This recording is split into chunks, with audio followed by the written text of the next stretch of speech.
How to remove background noise in Reelshot. Unwanted background noise can detract from a video's quality.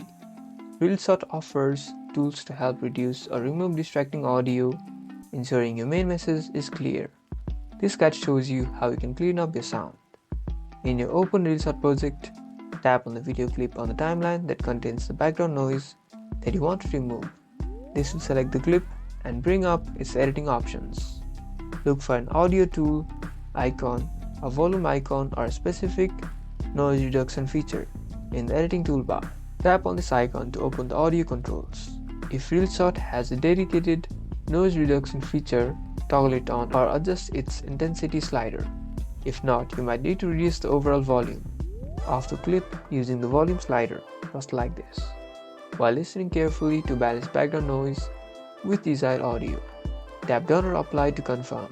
Enjoy clearer audio in your video. You've successfully addressed background noise in your Reelshot. Deliver crisp, clear audio. Like and subscribe for more Reelshot audio enhancement tips.